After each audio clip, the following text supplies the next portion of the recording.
Bonjour, bienvenue dans ce numéro spécial de Power consacré aux téléviseurs. Tout change entre 2015 et 2016.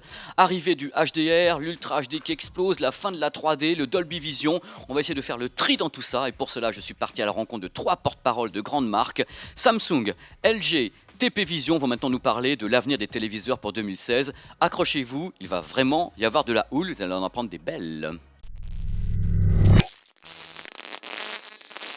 Samsung, on est chez Samsung avec Power. Alors on a déjà fait des trucs dans Power extraordinaires avec Samsung pendant le CES Las Vegas. Là on a plus de temps pour parler des produits. Donc là du coup, comme on a plus de temps, j'ai été carrément voir un charmant bipède qui s'appelle Jérôme. Salut Jérôme. Salut Pépé, ça va? Ça va très bien et toi? Alors je vais te torturer pendant 5 minutes, on va se balader dans ton stand. Et là d'abord, il y a un truc, tu nous expliques ce que c'est que le Quantum Dot. Les écrans Quantum Dot, c'est les écrans qu'équipent les nouveaux téléviseurs SUHD. Alors c'est une techno de pointe, c'est des nanoparticules, ça fait la taille d'un atome et ça vient enrichir le rétroéclairage pour aller plus loin que ce qu'un téléviseur LED est capable de faire. On va gagner en couleur, on va gagner en luminosité et on va gagner en contraste grâce à ces petites particules qui sont là tout derrière l'écran. Donc ça c'est le concept, ce que vous appelez le SUHD. Exactement, tous les téléviseurs SUHD ont cette nouvelle génération d'écrans Quantum Dot. C'est moi si je te dis, d'abord ça a déjà existé, et si je te dis, est-ce que c'est pas un peu pour concurrencer ce que fait l'OLED? Aujourd'hui, tu as différents choix technologiques. T'es content la question, t'es content? Oui, mais j'adore tes questions, Pépé, il n'y a pas de problème. Aujourd'hui, l'OLED, c'est une très belle technologie d'affichage qui a beaucoup de qualité, notamment en matière de contraste. Mais nous, on va aller encore beaucoup plus loin, notamment sur tout ce qui est la luminosité. Aujourd'hui, tous les contenus qu'on regarde sur nos télés, ils sont désormais en HDR. Ça veut dire que grâce à la luminosité, on donne beaucoup plus de réalisme à l'image. Et là, on va aller beaucoup plus loin que ce que l'OLED est capable de faire, parce qu'à part grâce au Quantum Dot, on va avoir une luminosité dans l'image qui peut dépasser les 1000 nits. Un écran normal, ça ne dépasse pas les 300-500 nits. Donc tu gagnes beaucoup en réalisme grâce à cette techno-là. Tu as raison, parce qu'en fin de compte, le seul problème, entre guillemets, de l'OLED, c'est sa luminosité, et vous jouez justement sur le fait que les normes à Hollywood, c'est quoi? Les normes à Hollywood, c'est tout simplement la diffusion en 1000 nits. Oui, exactement. Mais à Hollywood, avec les studios hollywoodiens, on a créé ce qu'on appelle l'UHD Alliance. Donc on a défini un peu le cahier des charges de ce que doit être l'expérience ciné à domicile. Il faut vraiment que les consommateurs puissent prendre un peu une claque quand ils reviennent chez eux et pas qu'ils se contentent de voir des belles démonstrations en magasin, mais qu'ils aient la même chose à la maison. Donc on a établi ce cahier des charges qui est matérialisé par un label qui s'appelle l'UHD Premium et qui repose essentiellement sur l'HDR, c'est-à-dire la luminosité qu'on est capable de donner aux images. Donc on va à 1000 nits, au moins 1000 nits sur toute notre gamme SUHD, ce qu'aucun autre téléviseur est capable de faire aujourd'hui. Tu m'expliques un truc qui va faire bondir les gens. Vous avez arrêté la 3D ou pas? Alors, dans la gamme 2016, il n'y a plus de produits 3D. Alors ça c'est fait, merci Jérôme. Donc tous les gens à qui on a essayé de vendre de la 3D pendant 5 ans, même les journalistes, on peut tous aller se pendre maintenant, voilà. En fait, si on a pris cette décision-là, c'est parce qu'on a remarqué que les téléspectateurs, les consommateurs n'utilisent plus la fonction 3D. L'année dernière, nos produits étaient encore 3D, mais les lunettes étaient plus fournies dans l'emballage et on n'a pas forcément eu de retour par rapport à ça. Donc effectivement, il n'y a plus de fonctionnalité 3D sur les téléviseurs. Mais, parce qu'il y a quand même un mais, ce qu'on aimait dans la 3D, c'était cette profondeur, cette perspective qu'on arrivait à donner dans l'image. Aujourd'hui, on a des écrans incurvés et en travaillant sur le contraste et sur la précision des détails, la définition, voilà, sur les deux, on arrive à donner de la profondeur et de la perspective à l'image et ça, on peut l'apprécier sur tous les contenus, on n'a pas besoin de porter de lunettes, donc on a quand même essayé de garder ce bénéfice-là, mais l'avantage, c'est qu'il n'y a plus besoin de lunettes. Alors ce qui est fou, c'est qu'en fin de compte, tu me dis ce que moi je savais, c'est que les gens ne voulaient pas porter de lunettes, et là maintenant tu sais qu'il y a les Blu-ray Ultra HD qui sortent, et il y en a beaucoup qui sont en 3D, on en fait quoi? Alors, on pourra toujours sur son téléviseur 3D regarder des contenus 3D. Des questions sympas, tu vois. Mais aujourd'hui, le cahier des charges qu'on a établi avec l'UHD Alliance, la 3D n'est pas inclus dedans. Est-ce que tu as un lecteur de Blu-ray, ça nous montrer ou il n'est pas là? Voilà. Et la démo est vraiment justement, alors, ton lecteur de Blu-ray, il sort quand? Alors, il sort fin mars, début avril, en même temps que la nouvelle gamme SUHD et en même temps que les premiers disques, parce que c'était un peu ça le but, à travers l'UHD Alliance, c'est de sortir le téléviseur, le Blu-ray et les disques qui vont dessus pour vraiment avoir cette expérience waouh à domicile. T'as le tarif? Ouais, il sera positionné à 499 € normalement en magasin. Donc, qu'on résume pour les gens, qu'on soit bien clair, un lecteur Ultra HD lit également les CD, les DVD, les Blu-ray normaux, entre guillemets, et les Blu-ray Ultra HD. Oui, exactement. Alors, les Blu-ray Ultra HD vont forcément devoir être rétrocompatibles avec la norme Blu-ray et avec les CD. Dans le cas du Blu-ray Ultra HD de Samsung, on est également rétrocompatible avec les Blu-ray 3D et les DVD. Power. On reste chez les Coréens, je suis avec Stéphane Curtelin. Salut Stéphane. Bonjour. On va parler un petit peu de LG puisque c'était la fin du CES, donc il y a maintenant 2 mois. Il y a des nouvelles gammes de téléviseurs qui sont arrivées pour 2016 pour LG. Comme cette émission parle de téléviseurs, je veux savoir un petit peu quelles étaient les nouveautés que vous introduisez sur la gamme 2016 par rapport à 2015 chez LG Electronics. Alors, on redonne le choix au consommateur entre le plat et l'incurvé. Une des nouveautés, notamment sur le haut de gamme, on repropose à nouveau des solutions avec des télés plates. Aussi surprenant que ça puisse paraître, ça plaît aux consommateurs aussi d'avoir des télés plates sur le haut de gamme. Je préfère même pas commenter. C'est-à-dire qu'à la fin, donc vous êtes revenu, voilà, vous avez le lien curvé au début, vous vous êtes rendu compte que peut-être les gens n'étaient pas tout à fait 100% dedans, et vous revenez sur les valeurs classiques, c'est ça Voilà, en fait, on va continuer à laisser le choix, c'est-à-dire qu'on continue une partie de la gamme en incurvé, et également, on proposera des télés plates, comme on le faisait il y a 1 an et demi, 2 ans, mais avec de l'amélioration, puisque cette fois-ci, on continue à fond sur le LED. On va continuer aussi sur tout ce qui est traitement d'image, et on va peut-être se parler d'HDR, de Dolby Vision, de OLED HDR et de choses comme ça. Est-ce que tu peux toi nous expliquer avec tes mots rapidement, qu'est-ce que le HDR ? Alors le HDR, l'intérêt, c'est d'étaler au maximum les parties les plus sombres vers les parties les plus claires, et ainsi d'améliorer le contraste. Et ça, depuis la captation en studio ou en extérieur, puisque c'est supporté par les majors hollywoodiennes notamment, et par un ensemble d'acteurs qui fait que depuis la caméra jusqu'à la télé, le signal va pouvoir être bien reproduit. Alors justement, toi, par rapport à tes petits copains de classe, tu as introduit un truc, roulement de tambour, Dolby, et dans la boucle avec LG, avec Netflix et tout ça. Tu nous expliques rapidement pourquoi, quoi ? Alors Dolby, ce qui est bien, c'est que Dolby, peut-être à la différence de HDR, Dolby c'est plus connu, donc je pense que ça va tout de suite parler aux consommateurs. Dolby, pour l'instant, c'était le son, mais Dolby a l'ambition maintenant de venir sur la vision, on va dire, sur l'image. Donc on va sortir une norme Dolby Vision. On se parlait des majors hollywoodiennes. L'intérêt, c'est que Dolby connaît bien les majors hollywoodiennes, et donc ça va être supporté par les studios de cinéma de Hollywood, ainsi que par certains acteurs majeurs comme Netflix. Et ce Dolby Vision va venir comme une couche supplémentaire pour la maîtrise justement de l'image, en plus du HDR, pour plus de simplicité, plus de rapidité, je pense notamment au streaming sur Netflix, pour que cette qualité dont on parlait, qui va de la captation jusqu'à la restitution, au niveau des algorithmes de compression et de décompression, ce soit plus efficace, de meilleure qualité, et qu'on le retrouve de façon très simple, y compris en streaming. Est-ce que vous ne pensez pas, vous les fabricants, porte-parole des fabricants, qu'actuellement, alors téléviseur Full HD, OLED, rétroéclairage, HDR, Dolby Vision, tu ne penses pas que le consommateur va être littéralement paumé dans tout ça et va dire gardez vos trucs quoi ? Il y a un risque d'être submergé, c'est vrai. C'est pour ça ce qui nous a paru intéressant chez LG, c'est de se mettre avec Dolby, parce que Dolby, quelque part, on connaît déjà. Ça signifie quelque chose pour les gens, Voilà, c'est-à-dire que... c'est de la qualité. Alors d'un côté, tu vas avoir Dolby avec ton LG, tu vas avoir 3 différents types de HDR avec les autres marques, bonne chance. J'ai une question, alors tu sais que Samsung et TP Vision et Philips ont annoncé l'arrêt complet, total de la 3D sur 2016. Est-ce que LG a une position là-dessus ? Alors on ne va pas aller dans l'arrêt total, on va le garder comme de la montée en gamme. Parce que ce que l'on continue de penser, c'est que c'est une bonne technologie lorsque le film a été pensé depuis le début pour la 3D. Je pense notamment à certains films à grand spectacle, on a vu du Spider-Man, on a vu du Harry Potter. Ou les films d'animation. Les films d'animation, Ils sont créés pour ça. Qui se prêtent à la 3D. Après, ce qui est vrai, c'est que la 3D, où on s'est peut-être trompé, c'est d'avoir fait croire à un moment que la 3D pouvait servir à tout, y compris au journal télévisé. Non. Donc c'est pour ça que ça nous paraît intéressant pour les fans de cinéma, qui donc sont prêts à mettre un certain budget dans l'acquisition de la télé, de garder cette fonctionnalité. Alors vous êtes parmi les seuls à faire de l'OLED. Donc c'est bien. Oui, oui. Moi j'aime beaucoup le LED, tu le sais, on en avait parlé dans Power. Alors donc si je comprends bien, 2016 vous continuez à faire de l'OLED, les autres n'en font pas, ou presque. Ouais. Et vous continuez la 3D alors que les autres l'arrêtent. Mais vous faites exprès pour m'embêter ou quoi, LG ? Alors, c'est peut-être pas aussi personnel que ça. J'espère. Mais en fait, ce que l'on cherche, c'est comme dans l'histoire de télé plate, télé incurvée, ce que l'on cherche, c'est à laisser le plus de choix aux consommateurs.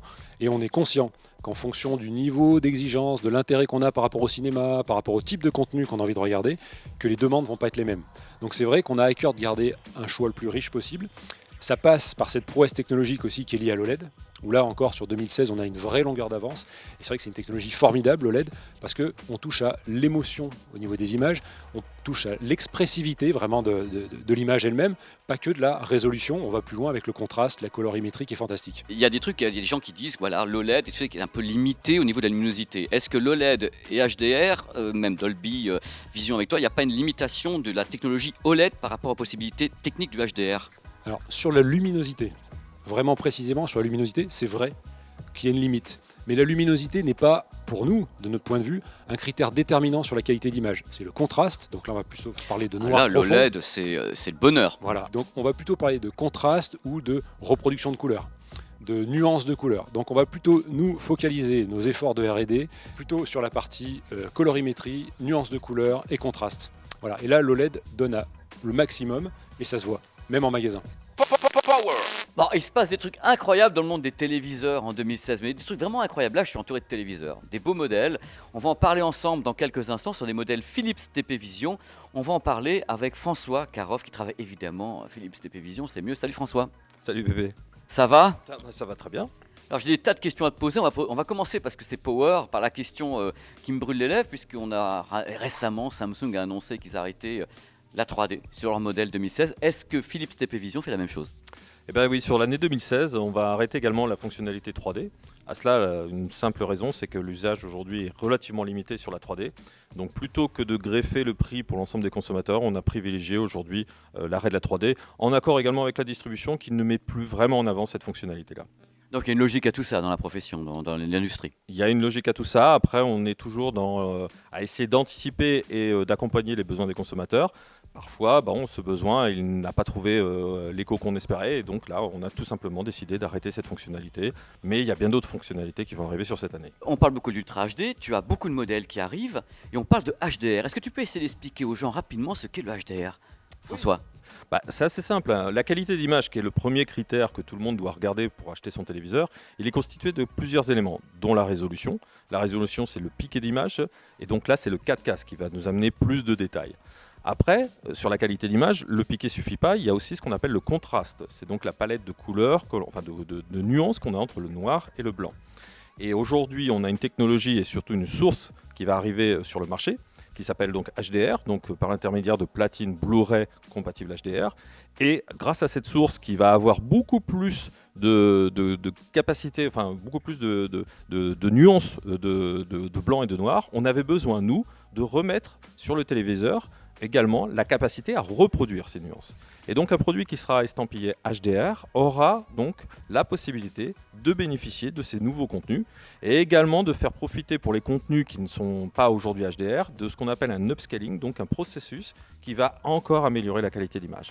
Donc on a amélioré la résolution avec le 4K, on améliore le contraste avec le HDR, mais on a également sur la couleur, parce qu'on ne regarde pas des émissions en noir et blanc, ça on le sait. Sur la couleur, on améliore également de manière très importante la colorimétrie avec ce qu'on appelle le White Color Gamut, c'est donc le gamut étendu, donc la palette de couleurs qui est étendue, puisque aujourd'hui, la télévision n'a pas la capacité de reproduire toutes les couleurs que l'œil humain peut voir, et on s'en rapproche de plus en plus, puisqu'on est à 85%. Alors justement, tu me parles de couleurs, tu me parles de contraste. Moi, j'ai encore une question pour toi. Tu sais qu'il y a une technologie qui s'appelle l'OLED, dont on parle beaucoup dans le monde entier. Hein. Est-ce qu'une grande maison comme TP Vision, vous êtes quand même numéro 1, je crois, fabricant des dalles dans le monde entier, est-ce que vous avez pensé pour faire de l'OLED dans 1 an, 2 ans, 3 ans? Aujourd'hui, le OLED fait partie des nouvelles technologies très prometteuses. Ce sont des produits qui industriellement ont été compliqués dans un premier temps à fabriquer. Aujourd'hui, on a encore des difficultés pour obtenir des dalles de manière en volumétrie pour avoir un prix plus attractif. Néanmoins, aujourd'hui, c'est une technologie dont on ne peut pas imaginer ne pas avoir d'avenir. Donc en ce qui nous concerne, ça fait quand même plusieurs années qu'on travaille sur l'OLED. On vous a parfois... Voilà, non, mais là vous nous avez menti parce que vous avez dit non en fin de compte. En fin de compte, tu travailles sur l'OLED. On peut travailler, mais entre travailler et mettre un produit sur le marché, c'est différent. Donc il est évident que pour nous, le OLED, on a souhaité avoir cette technologie en termes de développement parce que c'est une technologie particulière et que nous, si on sort du OLED, on souhaite le sortir avec la qualité d'image Philips, mais également ce qui nous est cher, c'est évidemment l'Ambilight et sur une plateforme Android. Ce qui nous permettrait, si tant est qu'on arrive sur le OLED, ce qui pourrait arriver, d'avoir un produit différenciant avec une technologie qui pourrait quand même répondre à pas mal d'attentes au niveau consommateur sur le design et sur ce niveau de contraste qui est quand même relativement exceptionnel. Moi, j'aimerais savoir un truc concernant TP Vision Philips. 2016, tu lances une gamme. Dans la gamme 2016 en téléviseur, tu as combien de modèles Ultra HD 4K? Aujourd'hui, la gamme 4K, clairement, c'est la majorité de nos modèles. Il est évident qu'en volumétrie, il y a encore beaucoup de produits qui vont se vendre en Full HD. Le marché fera à peu près 1,3 million en Ultra HD pour 5,5 millions. Néanmoins, en ce qui nous concerne, nous, en termes de marque de notoriété, il était évident que pour nous, le Kaka est la technologie d'avenir. Donc on va investir, donc on a à peu près 8 séries qui vont sortir avec au minimum 60% de nos références qui vont aujourd'hui être en dalle de 4K. Petit cadeau bonus, on va parler de Dolby Atmos maintenant, mais attention, avec Samsung, accrochez-vous aussi. L'avenir du home cinéma se passe bien sûr par les belles images, mais également par le beau son. On est toujours chez Samsung et à ma grande surprise, je vais faire mon méchant quand même, Samsung nous balance une barre de son incroyable, Dolby Atmos. Alors on explique ce que c'est, le Dolby Atmos. Là vous avez la barre de son qui est ici, oh là là comme elle est belle, une barre de son normale, hein. Elle s'appelle la HWK950.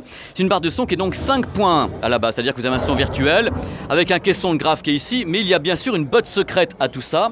La botte secrète à tout ça, ce sont les enceintes arrière que vous allez voir ici, les petites enceintes arrière qui sont donc là.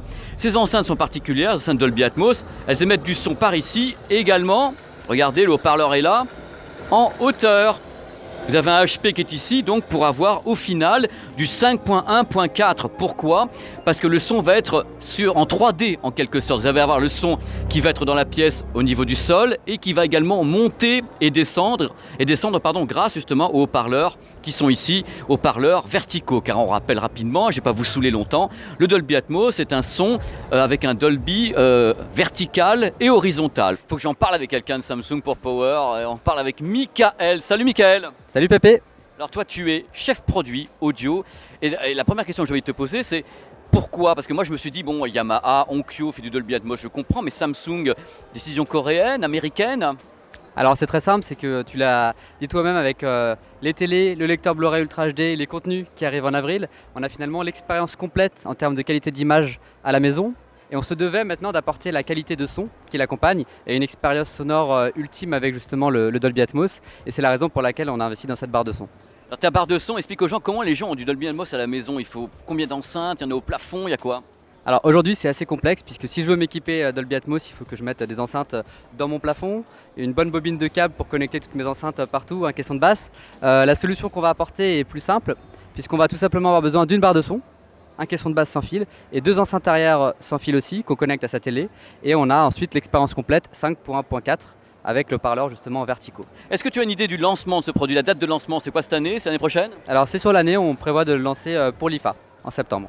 Donc en fin de compte c'est le complément à un lecteur de Blu-ray puisqu'on lance un lecteur de Blu-ray Ultra HD et même il y a des Blu-ray HD qui sont donc en Dolby Atmos. Donc vous croyez à mort à ce format sonore ?